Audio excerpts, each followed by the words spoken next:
Hey YouTube, it's Dr. T stopping by for another quick video. Today we're going to talk about domestic violence. First, I want to give my condolences to the 8 babies that lost their lives, to the male that chose to, be a dumbass that day. I don't have any positive words to say about him, and it bothers me that the family even says anything positive about him because, again, he made a decision to take the lives of 8 innocent children who did not deserve that at all, okay? I just want to give you some statistics, some research that I pulled up this morning. So based on the research that I found on the National Institute of Health, it reports that 1 in 4 women and 1 in 9 men, I've seen in some places 1 in 7 men, are victims of domestic violence. So I just want to let you guys know that domestic violence does not have a color, it does not have an age, it does not have a look. Domestic violence can impact anybody from all walks of life, okay? So I want to talk about, what we know about DV, right? We know one thing about domestic violence. We know that it is not taken seriously. And I've listed some reasons about why it's not taken seriously, okay? So 1, the victim does not leave. Understand this. If you have anyone in your family, if you are going through it, or you know someone that has gone through it, the hardest thing to do in a domestic violence situation is to leave. And I'm going to just share some of the reasons why, okay? The reasons why: it could be the person's self-esteem is very, very broken. It's low. They don't have the money to leave. They believe that the abuser will change. They also believe that the abuser will never do it again because they said they won't, right? The abuser may control all of their finances. They may also have children involved. And they don't want to press charges, okay? The victim feels if they leave, the abuser may kill them. I'm sorry, YouTube. I know we usually like to cover this word, but it's a reality. A lot of times the victim feels that if they try to leave, the abuser will kill them. The abuser may say that the victim did something in order for them to, put their hands on them or abuse them emotionally or mentally. And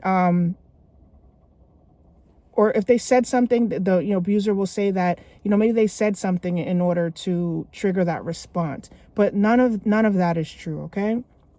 I'm going to post a power and control wheel in the post section, right? I'm going to post it just so you guys are aware of some of the signs that you need to be aware of when it comes to domestic violence, okay?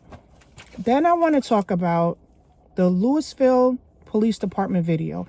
I linked it under a post. I'm going to pin it under this video so you guys can see it also in its entirety.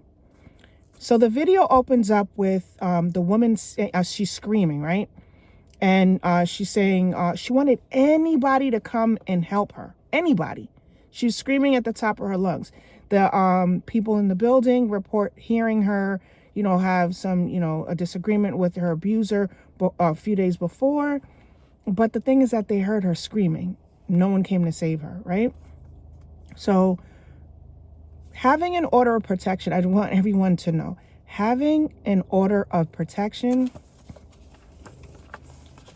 it's a simple piece of paper. You could crumble it up, you could throw it away. You can try to hold it up in front of the abuser. It's not stopping anybody. The police are not coming faster when you have an order of protection. So I just wanted to just stop the myths that are going on about an order of protection, okay? So the thing about it, again, this woman was screaming for help, okay? Law enforcement took 3 hours to get there. 3 hours. It's completely unacceptable. I know some law enforcement agencies say, oh, our time is 3 minutes. 3 hours that you are screaming. Someone is screaming for help, and help did not come in time, okay? So listening to the video, and you'll see it too, that the police department canceled the cars that were headed over there. You want to know why? They didn't feel that it was an urgent matter, okay? So the police department canceled the cars that were dispatched. They were headed over there, right? Because 1, the change in shift was happening, And the guy in charge felt that it wasn't important enough to send cars over there. Now, check this out. The sergeant that made this call to not send any vehicles over to this woman for help, he is the highest paid in that department. He also has the most or the highest overtime in that department. How friggin' disgusting is that? Okay? These people have the ability to cancel emergency dispatch. Okay? The ambulance didn't show up. The police didn't show up in time. The police knocked on her door, and you guys will see in the video. Hey, do you know where he is? No, she doesn't know where he is. It's been 3 hours. This woman could have been dead. I often say this, right? You are your first line of defense. I also say no one's coming to save you. We have to get, and this is for everybody, you have to get legally armed. You got to get the training. You got to get the education. You got to go to the range. You got to know your firearm. No one is coming to save you. And this can't be a clearer example of what happened, okay? Or what's happening in this world. So there were three domestic violence stories that hit the news this week, right?